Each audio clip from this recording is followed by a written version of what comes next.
खतयुगाची वेधवाणी, कृषी तंत्राची ही मंत्रवाणी. किसान वाणी, किसान वाणी, किसान वाणी, किसान वाणी. सफल शेतीची भाष्यवाणी, पेरन काढन सांगे वाणी, शेती सुखाची आधारवाणी. किसान वाणी, किसान वाणी, किसान वाणी, किसान वाणी, किसान वाणी, किसान वाणी, किसान वाणी, किसान वाणी, किसान वाणी, किसान वाणी, किसान वाणी, किसान वाणी, किसान वाणी, किसान वाणी, किसान वाणी, किसान वाणी, किसान वाणी, किसान वाणी. शेतकरी बंधू भगिनींनो नमस्कार. शेतकरी बंधू भगिनींनो, पावसाळा सुखकारक असला तरी या पावसाळा ऋतूमध्ये आपल्या जनावरांना काही रोगांची बाधाही होऊ शकते. पशु हे आपल्या कुटुंबाचे एक सदस्यासारखे असतात आणि ते आपल्या उत्पन्नाचं एक साधनही असतात. त्यामुळं त्यांच्या प्रकृतीवरती या बदलत्या वातावरणाचा काही परिणाम होऊ नये, त्याचा बाधा होऊ नये, परिणामकारकता रोगांची कमी असावी या दृष्टीने आपल्याला काळजी घेण्याची गरज असते. आणि म्हणूनच आजच्या कार्यक्रमात, आजच्या कृषी अदालतमध्ये आपण चर्चा करणार आहोत जनावरांचं पावसाळ्यातील रोग नियंत्रण आणि उपाययोजनेसंदर्भात. आपणही या कार्यक्रमात सहभागी होऊ शकता, आपले प्रश्न विचारू शकता. संपर्क करण्यासाठीचे आमचे दूरध्वनी क्रमांक असणार आहेत 0241 242 77 93 किंवा 242 32 88. आपल्या सगळ्यांचं आजच्या कार्यक्रमामध्ये मनपूर्वक स्वागत. मी सुरुवातीला दिघे सर आपल्याकडे येतो.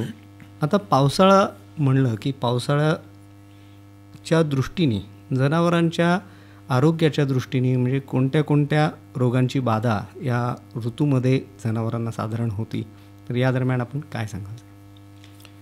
आज जर आपण जिल्ह्याचा विचार केला, जिल्ह्यामध्ये आपला जिल्हा हा पशुधनाच्या संख्येमध्ये राज्यात 1 नंबरला आहे. आपल्याकडे शेळी मेंढीची संख्या ही साधारण 15 लाखाच्या आसपास आहे आणि तेवढीच गाई आणि म्हशीची संख्या 16 लाखाच्या आसपास आहे. जे सगळ्या गोष्टींचा विचार जर केला तर शेळी मेंढीमध्ये या दिवसामध्ये जो PPR आहे किंवा शिपपॉक्स आहे, गोटपॉक्स आहे किंवा मेंढीमध्ये ब्ल्यू टंगसारख्या आजाराचे लक्षणं आपल्याला दिसून येतात. तसे जर आपण मोठ्या जनावरांचा विचार केला तर नदीकाठचा जर आपण भाग बघितला तर तिथे काही प्रमाणात आपल्याला घटसर्प दिसू शकतो किंवा डोंगराळ भागात जर आपण गेलं तर फऱ्यासारखा आजार देखील आपल्याला सापडतो. किंवा जिथे ज्यादा संकरित गायींचं प्रमाण आहे, संकरित करण्याचं प्रमाण आहे, त्या ठिकाणी आता जर बघितलं आपण तर आपण एक मोठ्या आजाराला सामोरं जातो आहोत. लंपीसारखा आजार हा देखील दिसत आहे आपल्याकडे. असे विविध विषाणूजन्य असतील, जीवाणूजन्य असेल किंवा बुरशीपासून तयार होणारे आजार या पावसाळ्याच्या सीझनमध्ये आपल्याकडे हे मोठ्या प्रमाणात आढळत असतात. नक्कीच सर. ससीजी, आपण आता एक प्रगतिशील शेतकरी आहात. आपण आपल्या जनावरांचं या दरम्यान पावसाळ्याच्या पूर्वतयारीला असेल किंवा आता पावसाळ्याच्या दरम्यान असेल, आपण कशी काळजी घेतो? नमस्कार. आपण सर प्रश्न विचारला तो एकदम बरोबर विचारला. तर पावसाळ्यात आपण सगळ्यात पहिलं काळजी ही घेतो की गोठा व्यवस्थापन करतो. कारण सगळ्यात महत्त्वाची गोष्ट गोठा आहे. कारण जनावरांना ऊन, वारा, थंडी यापासून जर बचाव करायचा असेल तर आपल्याला गोठा व्यवस्थित असणं गरजेचं आहे. समजा जर गोठा आपला पॅक गोठा असेल तर त्यावरती जे छत असेल, पत्रे म्हणा किंवा कौलं म्हणा किंवा आधी बाकी काय बांबू वगैरे काय असेल तर ते जर त्याला जर कुठं भोक्षे वगैरे काय असेल आपण अधिक समजून घेऊया. गोठा व्यवस्थापन महत्त्वाचं आहे. एक शेतकरी बंधू आपल्याबरोबर सहभागी होतात.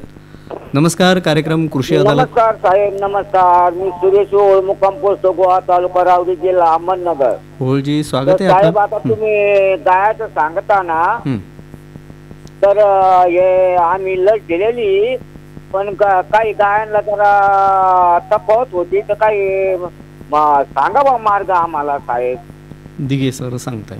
आमची एक गाय गेली दगावली आज. ठीक आहे. लसीकरणाच्या बाबतीत जर बोलायचं झालं तर आज लंपी आजाराने गेली असेल तर लंपीच्या रिलेटेड मी बोलतो. आज जर बघितलं आपल्याकडं अजून लंपीचं प्रॉपर लस आपल्याकडे उपलब्ध नाही. आपण जी काय लस वापरतो ही शेळ्यांमधली देवीची आपण लस वापरत असतो. त्याच्यामुळे हे दोन वेगळ्या वेगळ्या स्पेसीसची लस असल्याकारणाने आपण जरी आज 100% लसीकरण केलं किंवा 100 जनावरांना आपण लस टोचली तर यातले 70% जनावरं आपले त्याच्यापासून म्हणजे काय होतं प्रोटेक्ट होणार आहे. कारण ह्या वॅक्सिन आपण जर बघितलं तर याची जी प्रतिकारशक्ती आहे ही 70% ही डेव्हलप होते जनावरांमध्ये. त्याच्यामुळे 100% जरी लसीकरण केलं आपण तर 30% जनावरं असे असणार आहेत का हे आजाराला हे बळी पडू शकतात. आणि त्यात आणखी गोठ्यामध्ये आपल्याकडे जर समजा 10 जनावरं असतील तर प्रत्येक जनावराचं हे जे आपण हेल्थ स्टेटस म्हणतो किंवा त्याची प्रतिकारशक्ती आहे ही वेगवेगळी असते. त्याच्यामुळे त्याच्यातमध्ये लस दिल्यानंतर जी प्रतिकारशक्ती डेव्हलप व्हायला पाहिजे, निर्माण व्हायला पाहिजे, याच्यामध्ये प्रत्येक जनावराची ही वेगळी असू शकते. त्याच्यामुळे काही जनावरांमध्ये लस दिल्यानंतरसुद्धा काही दिवसांनी आपल्याला या आजाराचे लक्षणं दिसून येऊ शकतात. हॅलो साहेब, आम्ही लस बी दिली होती हो. 2 महिन्यापूर्वी डॉक्टर घरी येऊन सगळ्यांना लस देऊन गेलते. ठीक आहे. कुठल्या म्हणजे लंपीचीच दिली होती का? लंपी. हां ठीक आहे. मी तेच म्हटलं ना, जरी आपण लस दिलेली असेल तर ही लस आपण शेळ्या मेंढ्यांच्या किंवा शेळीच्या देवीची लस वापरत असतो. तर या लसीची मुळातच आपण ज्यावेळेस 100 जनावरांना टोचतो त्यातले 70 जनावरांनाच त्याची प्रतिकारशक्ती आपली तयार होत असते. ही 30% जनावरं आहेत हे कमी अधिक प्रमाणामध्ये ह्या आजाराला बळी पडू शकतात. त्याच्यामुळे काही जनावरांमध्ये याचे लक्षणं हे दिसणारच आहे. आणि अजून असा प्रकार आपल्याकडे आपण जरी 100% लसीकरण केलं तरी अजून 4-5 वर्षे थोड्याफार प्रमाणामध्ये आपल्याकडे हे लंपीच्या केसेस हे आढळणार आहेत. साहेब, काय चाऱ्या बिऱ्याचं काय प्रमाण काय आहे त्याच्यात द्यावं लागतं का हो? लंपीच्या काळामध्ये म्हणता का? लंपी रोगाच्या दरम्यानचा आहार व्यवस्थापन तुम्ही विचारताय का?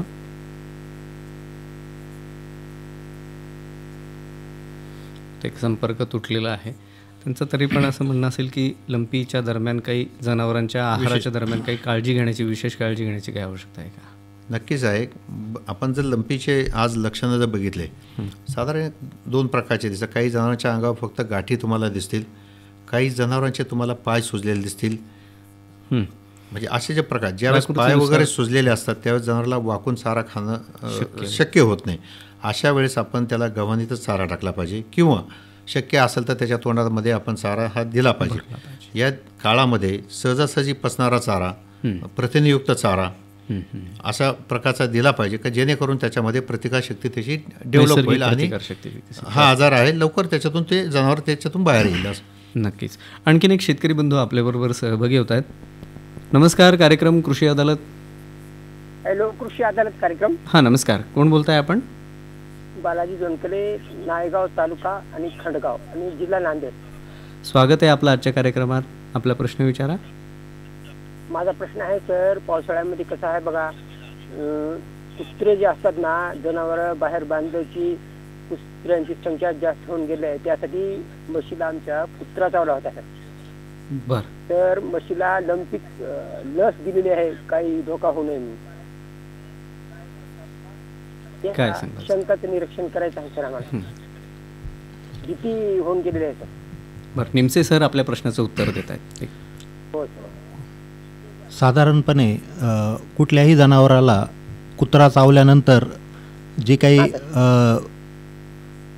SOP आपण ज्याला म्हणू किंवा जी परिणामकारक उपाययोजना करायची आहे त्यामध्ये आपण काही गोष्टी लक्षात घ्यायच्या आहेत. ते म्हणजे ज्या दिवशी आपल्या गाईला किंवा म्हशीला कुठल्याही जनावराला कुत्रा चावला आणि चावल्याच्या त्या दिवशी, त्यानंतर 3ऱ्या दिवशी, 7व्या दिवशी, 14व्या दिवशी, 28व्या दिवशी आणि 45व्या दिवशी पोस्ट बाईट किंवा म्हणजे चावल्यानंतरच्या लसीचं हे एक शेड्यूल आहे, ही एक मात्रा आहे.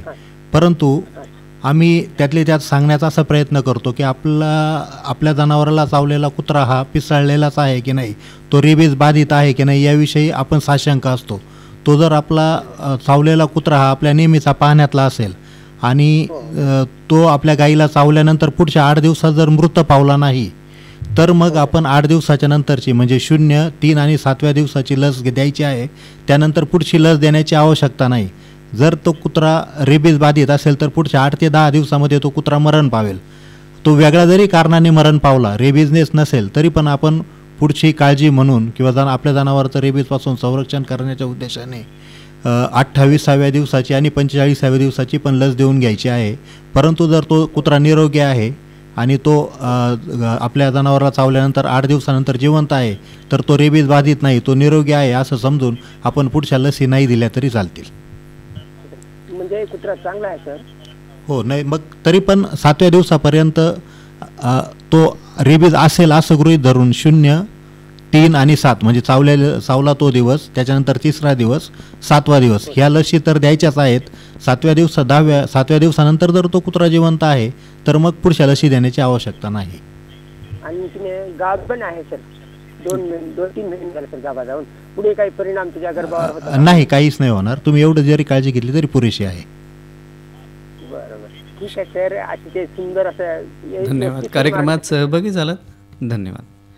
ससीजी, आपण सांगत होतात की आपण गोठा व्यवस्थापन या दरम्यान करत असतो, तर बांबूचं त्याच्यावरती आपण आवरण करून घेता. अजून कशा प्रकारची आपण तयारी करता? आता गोठा व्यवस्थापन आपलं चालू आहे, तर समजा तिथं पाणी साचू नये. ते पाणी साचलं तर ते जे नवीन जीवजंतू तयार होणार आहेत त्याचा प्रादुर्भाव गायांच्या रोगांवर होणार आहे, नवीन प्रकारचे रोग येणार आहेत. तर त्याच्यासाठी आपण शेड व्यवस्थित करणं पावसाळ्याच्या आधी गरजेचं आहे. परत खाली जी जागा आहे ती स्वच्छ करून ठेवणं किंवा त्याच्यावर चुना मारणं ही काळजी आपण आधी घेतो. आणि त्याच्यानंतर समजा जे आपलं सांडपाणी, जे गोठ्याचं सांडपाणी, ते गोठ्यात न राहता ते लांब कुठंतरी काढून देऊ, त्याचा व्यवस्था. तर याची पण आपण काळजी घेतो. नक्कीच. म्हणजे शेतकरी बंधूंनो, पावसाळ्याच्या दरम्यान गोठा कोरडा राहील, त्याचबरोबर पावसाळ्यात जनावरं भिजणार नाहीत आणि इतर बुरशीची लागण होऊ नये म्हणून त्याच्यावरती चुना भुरभुरण्यासारख्या उपाययोजना ससीजी करत आहेत. एक शेतकरी बंधू आपल्याबरोबर सहभागी होत आहेत. नमस्कार, कार्यक्रम कृषी अदालत. हा, नमस्कार. नमस्कार. कोण बोलताय आपण? हो, आपल्याला एका बैलाचं आहे ना विचारायचा होता प्रश्न. बरं, आधी आपलं नाव सांगा, कुठून बोलताय आपण? भाऊसाहेब बाबासाहेब जपकर, मुक्काम शहापूर, पोस्ट निंबुडी, अहिल्यानगर. नमस्कार, आपला प्रश्न विचारा. हो, आपल्या एका बैलाचं एका पायाने वरच धरतो पहा तो, त्याच्यामुळे त्याला काही इलाज आहे का? निमसे सर आपल्या प्रश्नाचं उत्तर द्या. हॅलो. हां, सर्वात पहिलं तुम्ही त्याची खुर्री पाहिली का? म्हणजे हा, पण ते सोडल्या सकाळची थोडा लंगडतो बघा, नंतर कमी पडतो लागायला. हो, मागचा पाय आहे का पुढचा आहे? पुढचा पाय. पुढचा आहे. अच्छा. हां, मागचा पाय असेल तर वात असू शकतो. पुढच्या पायामध्ये शक्यता अशी आहे की पायामध्ये समजा त्याला चांगलं बांधून पायामध्ये काही काटा किंवा काही जखम आहे की काय हे पाहिल्यानंतरच त्याची साधारणपणे पुढची दिशा ठरवता येईल. जर समजा काही असेल, काटा वगैरे घुसला किंवा खिळा घुसलाय, तर तो काढून झालेली जी जखम आहे ती आपण योग्य प्रतिजैविक डॉक्टरांकडून देऊन बरी करायची आहे. आणि याशिवाय जर दुसरा काही मुकामार वगैरे लागलाय तर त्यासाठी आपण वेगवेगळ्या डॉक्टरांच्या सहाय्याने जे पेन किलर्स म्हणतो, वेदनाशामक औषधं आहेत ती द्यायची. मुठीमध्ये थोडा सर सुजलेला वाटतो एका पायात. अच्छा. तर मग त्याला तुम्हाला ती एक साधारण ॲमिक ॲसिड नावाचं औषध असतं, ते तुमच्या भागातले जे काही पशुवैद्यक आहेत त्यांच्या सल्ल्याने त्याची जी 3 ते 5 दिवसाचा जर कोर्स केला तर तिथली जी काही सूज आलेली आहे, तिथं जो काही आपण ज्याला पस किंवा पू सदृश्य जे काही तयार झालेलं आहे ते सर्व ड्रेन होईल आणि त्यातून त्या जनावराची म्हणजे बरं होईल आणि सुटका होईल. तर अशा प्रकारे उपाय करा. धन्यवाद सर. कार्यक्रमात सहभागी झालात, धन्यवाद. निमसे सर, पावसाळ्याच्या दृष्टीने आता एक जर आपण पाहिलं तर हिरव्या चाऱ्याचं प्रमाण भरपूर या दरम्यान उपलब्ध असतं आणि साहजिकच मग जनावरांना मग मुक्त सोडलेले जनावर असतील किंवा अवेलेबल असतो चांगल्या प्रमाणात, म्हणून हिरव्या चाऱ्याचं खाण्यात प्रमाण जनावरांच्या असतं जास्त. तर यामुळं काही त्यांना बाधा होऊ शकते का? काय म्हणजे या दरम्यानही काही आपण चाऱ्याच्या संदर्भात काही काळजी घेण्याची गरज आहे का? शेतकरी बंधूंनो, हा खरोखरच एक चांगला प्रश्न आहे की पावसाळा म्हटलं की बऱ्यापैकी लोक निश्चिंत होतात की आपल्याकडं आता जनावरांना खाण्यासाठी काहीतरी उपलब्ध झालं. काहीतरी हे उपलब्ध हे फक्त जनावराचं पोट भरण्याचं कार्य करतं, परंतु त्यातून सकस सर्व घटक काही जनावरांच्या आहारात जात नाहीत आणि त्यामुळं उलट पावसाळ्यामध्ये जास्त जनावरांच्या पचनाच्या समस्या निर्माण होतात.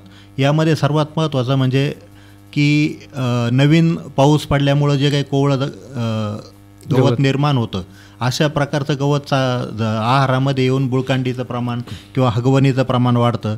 तर अशा प्रकारची जी साध्या अपचनामुळे झालेली जी हगवण आहे, यासाठी साधा उपाय आहे. यामध्ये आपण खडूची भुकटी, त्यानंतर कात, कोळसा आणि तुरटी, कोळसा आणि तुरटी कमी प्रमाणात आणि खडूची भुकटी जास्त प्रमाणात घेऊन याचं जर एक जिन्सी भुकटी आपण वस्त्रगाळ करून जर जनावराला पाजली तरी साधा अपचनापासून त्याची मुक्ती होईल. त्यानंतर जर हिरवा चारा जास्त प्रमाणात किंवा थोड्या पुढच्या स्टेजचा चारा जर खाण्यात गेला तर पोटफुगीसारखी पण लक्षणं दिसून येतात. तर पोटफुगीसाठी आपण साधारणपणे खाता सोडा, हिंग हे गोष्टी जरी वापरल्या तरी पोटफुगीपासून आपण आपल्या जनावराचं संरक्षण करू शकतो. याशिवाय अति हिरव्या चाऱ्यामुळे दूध उत्पादनामध्ये वाढ होते, परंतु दुधाची फॅट जी आहे, दुधाची गुणवत्ता थोडी घसरते, फॅटीचं प्रमाण कमी लागतं. आणि या सर्वात महत्त्वाचं म्हणजे जे काही जागरूक शेतकरी आहेत ज्यांनी वाळलेला चारा जास्त पावसाची झड लागल्यानंतर त्यावेळी खाऊ घालण्यासाठी ठेवलेला असतो किंवा मुरघास बनवलेला असतो, अशा याच्यामध्ये जर असा बनवलेला मुरघास किंवा सुकवलेला वाळलेला चारा जर चुकून भिजला आणि त्यामध्ये जर काही फंगस आलं किंवा त्यामध्ये जर बुरशी जर वाढली तर वेगवेगळ्या प्रकारच्या विषबाधा होतात. त्यामध्ये आर्गटची विषबाधा असेल किंवा अल्फाटॉक्झिनची विषबाधा असेल, तर अशा प्रकारच्या विषबाधेमुळे सुद्धा आपले पशुधन वेगवेगळ्या याला आजाराला बळी पडू शकतं. नक्कीच सर, नक्कीच. एक शेतकरी बंधू आपल्याबरोबर सहभागी होत आहेत. नमस्कार, कार्यक्रम कृषी अदालत, कोण बोलताय आपण? रमेश लांडगे बोलतोय सर, तेरेवरून. लांडगेजी, स्वागत आहे. आपला प्रश्न विचारा. माझा प्रश्न असा होता का गाभण गायींना लंपीची लस किती, गाभण जनावरांना लंपीची लस द्यावी का आणि असेल तर कशी द्यावी, म्हणजे ते या संदर्भात आणि किती महिन्याचं गाभण जनावरांना असावं किंवा नसावं? दिघे सर सांगतात. खरं तर हा बऱ्याच शेतकऱ्यांच्या मनामध्ये हा प्रश्न संभ्रमात असतात, गाभण जनावराला लसीकरण करावं किंवा नाही. परंतु आज जर बघितलं आपण, म्हणजे ॲक्च्युली आता कुठल्याही आजाराचं आपण प्रतिबंध हा म्हणजे उपचारापेक्षा नक्कीच चांगला असतो. आणि काय होतं, आपण प्रिव्हेन्शन हे नेहमी स्वस्त असतं. हां, बेटर दॅन क्युअर, आणि त्याचा खर्च हा नेहमीच कमी असतो. आता तसं बघितलं तर लंपीच्या आजारामध्ये हे वॅक्सिन आपण गोटपॉक्सचं वापरत असतो. गाभण जनावराला याचा कुठल्याही प्रकारचा परिणाम होत नाही. परंतु काही ठिकाणी एखाद्या जनावराला ॲनाफॅलेटिक शॉक जसं म्हणतो आपण तसा येऊ पण शकतो. पण जे कोणी लसीकरण करतात त्यांनी जर समजा एविलसारखं आमचं इंजेक्शन आहे ते जर वापरलं तरी त्याच्यापासून त्याचं प्रोटेक्शन होतं. परंतु लस केली म्हणून जनावर गर्भपात झाला असं काही होत नाही याच्यामध्ये. तर आपण 100% आपला जो काही जनावर असतील यांना लसीकरण करून घेतलं पाहिजे. या प्रसंगी म्हणजे सर्व शेतकऱ्यांना आव्हान कराल तुम्ही, म्हणजे कुठल्याही अवस्थेमध्ये जनावरांना म्हणजे गर्भावस्था असेल तरी आपण लसीकरण करून घेतलं पाहिजे. येस, नक्कीच. लांडगेजी, आपल्याला आणखीन काय विचारायचं आहे? दुसरा प्रश्न होता सर, का माणसाने लंपीच्या गायांचं दूध खाल्लं तर हानिकारक होऊ शकतं का? नाही, जोपर्यंत औषधोपचार चालू आहे हानिकारक असं नाही. आपल्याकडे पद्धतच अशी का आपण कुठलंही कच्चं दूध आपण वापरत नसतो. हे दूध आपण उकळल्याशिवाय घेत नाही. साधारण एक 72 डिग्री सेंटीग्रेडच्या पुढे गेल्यानंतर त्याच्यामध्ये कुठलाही जीवाणू विषाणू हा जिवंत राहत नाही. परंतु काही जे ट्रीटमेंट जर चालू असतील, काही औषधांचा मात्रा त्याच्यामध्ये उतरत असतो. समजा फार आपण मेथिलिम्ब्ल्यू जर वापरलं तरी एक 36-48 तास ते दूध वापरलं नाही पाहिजे, कारण त्याच्यात त्याचं प्रमाण रेसिड्युअल इफेक्ट म्हणतो आपण ते उतरत असतं. काही औषधे पण आहेत त्यांचा पण रेसिड्युअल इफेक्ट येत असतो. किंवा आपण गोचीड प्रतिबंधक औषधं समजा आयुर्मेक्टिनसारखं वापरलं असेल तर त्याच्या बाटलीवर मेन्शन केलेलं आहे का 4-5 दिवस आपण दूध वापरलं नाही पाहिजे. पण मी असं या प्रसंगी तुम्हाला सांगू इच्छितो की जोपर्यंत तुमची औषधं चालू आहे तोपर्यंत तुम्ही त्या जनावराचा दुधाचा वापर कन्झम्पशनसाठी म्हणजे स्वतःच्या वापरासाठी करू नका. धन्यवाद. कार्यक्रमात सहभागी झालात, धन्यवाद. सर, आता आपण हिरव्या चाऱ्याविषयी मगाशी सांगत होतो, तर कोरड्या चाऱ्याची आवश्यकता तुम्ही सांगितलं की जे काही अवेअर असलेले शेतकरी बांधव आहेत ते कोरड्या चाऱ्याचं व्यवस्थापन याच्यामध्ये करत असतात. त्या आहारातल्या म्हणजे ज्याला बुरशी लागलेली नाही आहे, चांगल्या प्रतीचा असा कोरडा चारा जनावरांच्या खाण्यामध्ये कसा आवश्यक आहे, त्याचा नेमका काय चांगला परिणाम जनावरांवरती होतो, या संदर्भात काय सांगाल सर? शेतकरी बंधूंनो, आपण आहार व्यवस्थापन करताना किंवा जो पारंपरिक दुग्ध व्यवसाय आहे त्याकडून आपण जेव्हा आधुनिकतेकडे जातो त्यावेळी आपल्या जनावराच्या आहारामध्ये चौरस पशु आहार असला पाहिजे.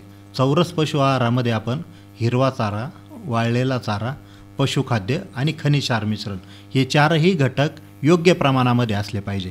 आणि त्यातले त्यात सांगायचं झालं तर हिरवा चारा आणि वाळलेला चारा.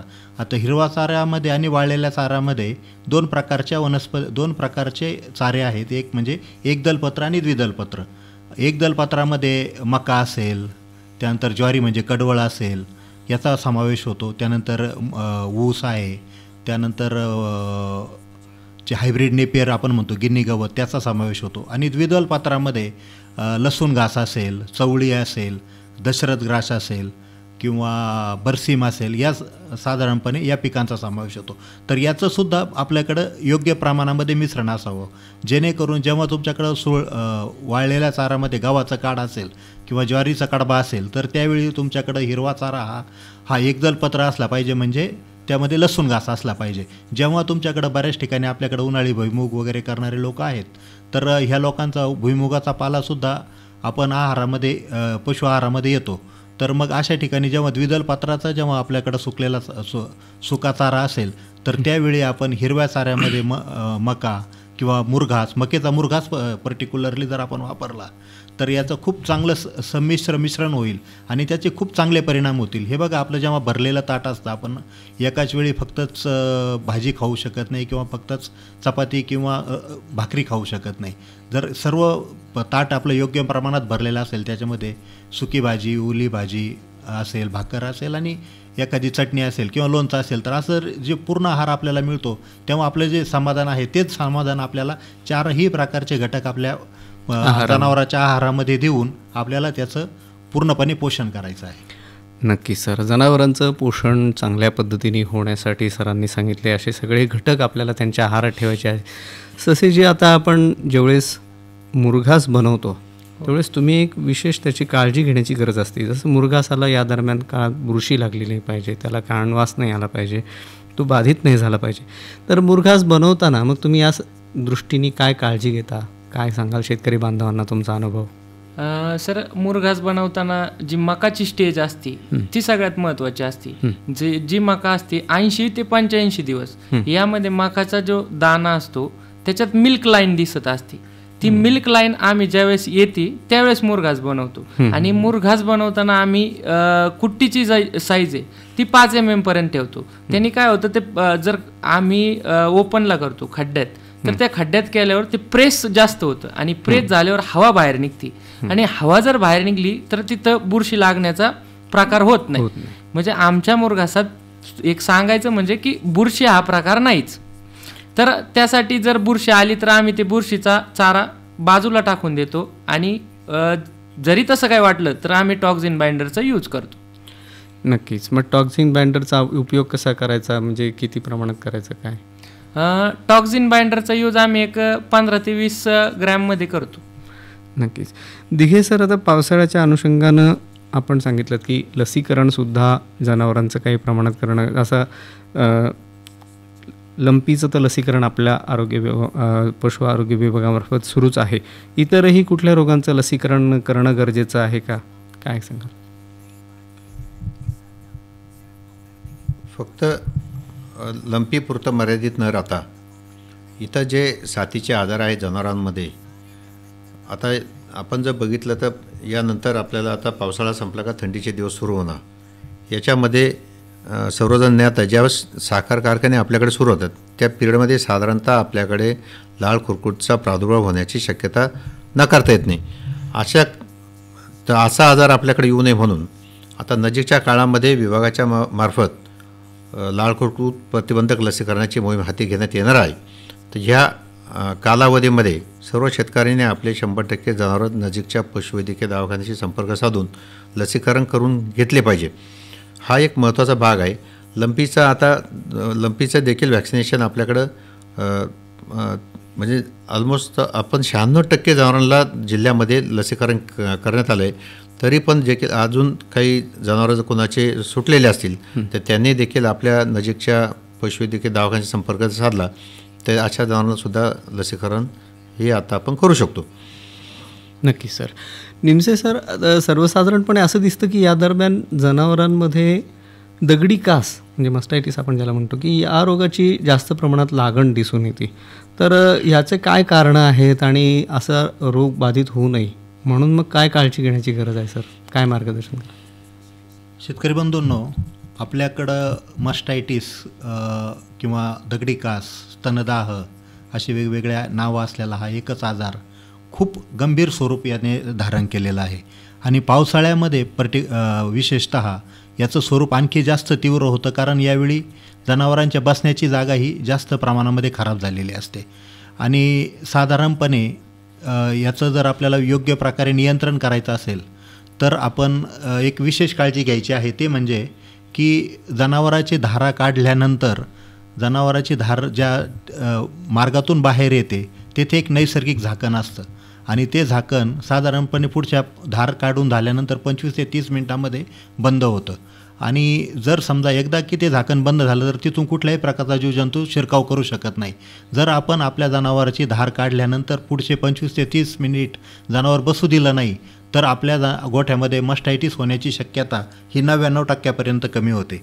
तर यासाठी आपण काय करू शकतो? तर आपण जनावर ते उभं ठेवायचं आहे. बऱ्याच वेळा होतं काय की आजचं आपल्याकडं 25-30 लिटरपर्यंत दूध देणाऱ्या ज्या गायी आहेत यांना जेव्हा धारा काढण्याची वेळ होते त्यावेळी जनावर सलग उभं राहिलं असतं आणि धारा काढल्यानंतर साहजिक कास मोकळी झाल्यामुळे जनावराला बसण्याची खूप तीव्र इच्छा होते. जर असं जनावर खाली बसलं तर लगेच रोगजंतूचा प्रादुर्भाव होऊन मस्टायटिस होऊ शकतो. परंतु जर समजा आपण जनावर उभंच ठेवण्यासाठी आपण काय केलं पाहिजे तर जनावराला धारा काढल्यानंतर पशुखाद्य किंवा हिरवा चारा घालण्याची जर सवय ठेवली तर जनावर चारा खाण्यासाठी किंवा पशुखाद्य खाण्यासाठी पुढील 25 ते 30 मिनिट उभं राहील आणि त्याचं नैसर्गिक जे झाकण आहे ते बंद होईल आणि आपल्या जनावराचं मस्टायटिसपासून संरक्षण होईल. याशिवाय आपण जे संरक्षणात उपाय आहेत त्यामध्ये पोटॅशियम परमॅंगनेटचं जे 1% द्रावण आहे हे धारा काढण्यापूर्वी आपण साधारणपणे कास स्वच्छ धुवायची आहे. त्यामुळं आपल्याला खूप चांगल्या दर्जाचं दूध मिळेल. आणि धारा काढून झाल्यानंतर जे टीथ डिपिंग म्हणतो आपण याच्यामध्ये थोडंसं पोटॅशियम परमॅंगनेटचं द्रावणाचं प्रमाण वाढवून त्याचं जर टीथ डिपिंग केलं किंवा कास जर स्वच्छ ठेवली तर मस्टायटिस 100% आपल्या गोठ्यातून हद्दपार होईल. हे झालं क्लिनिकल किंवा लक्षणं दिसणारं मस्टायटिस. याशिवाय सब क्लिनिकल म्हणजे सुप्तावस्थेतला मस्टायटिससुद्धा खूप आपल्या गोठ्यामध्ये किंवा आपल्या पशुधनाला अपायकारक दिसतो. तर आपण यासाठी आपल्या नजीकच्या जे पशुवैद्यकीय अधिकारी असतील किंवा तज्ज्ञ पशुवैद्यक असेल त्याच्याकडून आपल्या गोठ्याची रँडमली म्हणजे निरोगी जरी वरवर दिसणारी निरोगी जरी दूध असेल तरी पण त्याची आपण तपासणी केली पाहिजे. आपल्या गोठ्यामध्ये सब क्लिनिकल मस्टायटिस किंवा सुप्तावस्थेतला स्तनदाह तर दिसत नाही आहे ना, तर यावर जर आपण चांगला उपचार केला तर मला खात्री आहे की एक आपल्या गोठ्यामध्ये दुधाच्या उत्पादनातही वाढ होईल आणि आपण आपल्या जे काही ग्राहक असेल किंवा आपला जो काही ग्राहक आणि दुधाचा आहे त्याला आपण उच्च दर्जाचं आणि निरोगी दूध देऊ. नक्कीच सर, नक्कीच. शेतकरी बंधू भगिनींनो, पावसाळ्याच्या अनुषंगानं अशा प्रकारे जनावरांचं व्यवस्थापन करणं गरजेचं आहे. आपल्या मनात निश्चितच याविषयी अधिक प्रश्न असणार आहेत, पण वेळेची मर्यादा पाहता आपण या कार्यक्रमानंतरही आजच्या तज्ज्ञांशी थेट संपर्क करू शकता. तुमचे प्रश्न त्यांच्याकडून थेट सोडवू शकता. आजच्या कार्यक्रमात महात्मा फुले कृषी विद्यापीठ राहुरी इथले पशु सर्व चिकित्सालयाचे प्रमुख डॉक्टर रवींद्रनाथ निमसे सर आपल्याला मार्गदर्शन करत होते. त्यांचा मोबाईल नंबर आहे 94 22 17 95 25. पुन्हा एकदा 94 22 17 95 25. तसंच जिल्हा पशुवैद्यकीय अधिकारी डॉक्टर दशरथ दिघे सरांचा मोबाईल नंबर आहे 98 22 51 50 35. पुन्हा एकदा 98 22 51 50 35. तर मुक्काम पोस्ट जेऊर इथले प्रगतिशील शेतकरी ओंकार रामचंद्र ससे यांचा मोबाईल नंबर आहे 98 50 78 11 03. आपण सर्वजण इथे आलात आणि शेतकरी बंधूंना हे मोलाचं मार्गदर्शन केलं त्यासाठी आकाशवाणी अहिल्यानगर आणि सर्व शेतकरी बांधव यांच्या वतीने आपले धन्यवाद. धन्यवाद. धन्यवाद.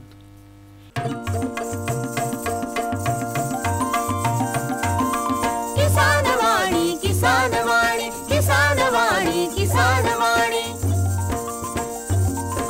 हिरव्या स्वप्नांची साध्यवाणी प्रगत योगाची वेधवाणी कृषी तंत्राची ही मंत्रवाणी किसान वाणी किसान वाणी किसान वाणी किसान वाणी सफल शेतीची भाष्यवाणी पेरन काढण सांगे वाणी शेती सुखाची आधारवाणी किसान वाणी किसान वाणी किसान वाणी किसान वाणी किसान वाणी किसान वाणी किसान वाणी किसान वाणी किसान वाणी किसान वाणी किसान वाणी किसान वाणी किसान वाणी किसान वाणी किसान वाणी किसान वाणी किसान वाणी